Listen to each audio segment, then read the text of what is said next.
Psalm 109.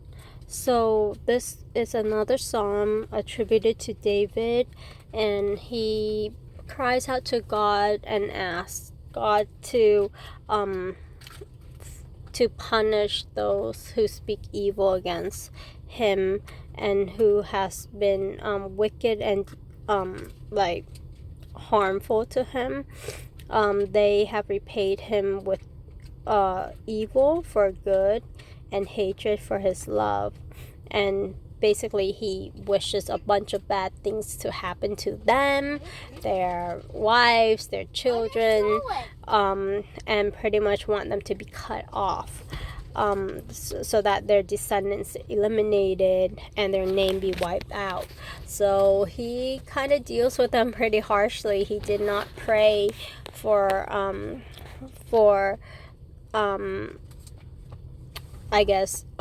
them to change their way, for them to repent, for them to come to know God and to be saved, but instead he wishes bad stuff to happen to them.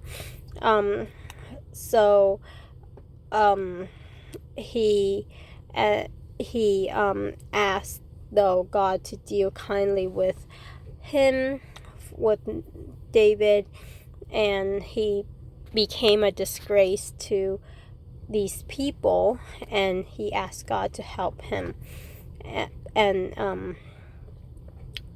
And so with his mouth he will give thanks abundantly to the Lord, and that he believed God stands at the right hand of the needy to save those needy from those who judges his soul, judge in the way that man judge.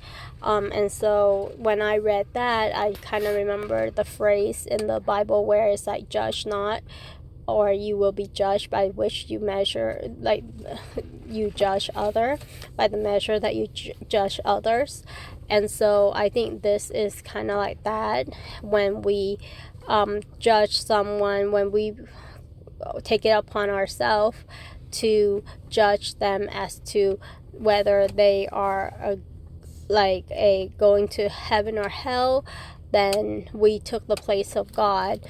The Bible does call for judging, but judging of actions, if it's a right action or a wrong action, to not do the wrong action, not judging of the person's salvation, or because that is reserved for God, because we don't know their experiences, we don't know their thoughts, we don't know their hearts.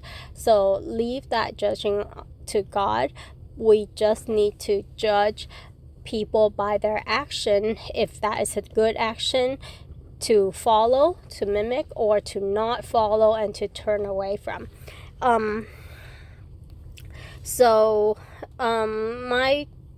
My response to this is just, I think David was in distress because he felt betrayed.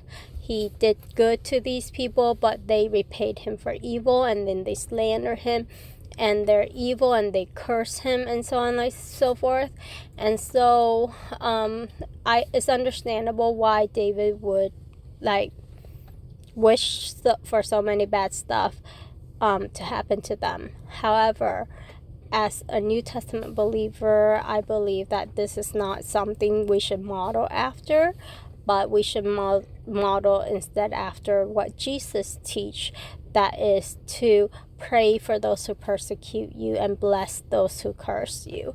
And I think that's where we need to be, and through the grace of God, we can have that heart of non-bitterness, and just let God judge, and just pray for salvation, pray for reconciliation, pray for that person to understand the error of their way, and that is how we should go about it.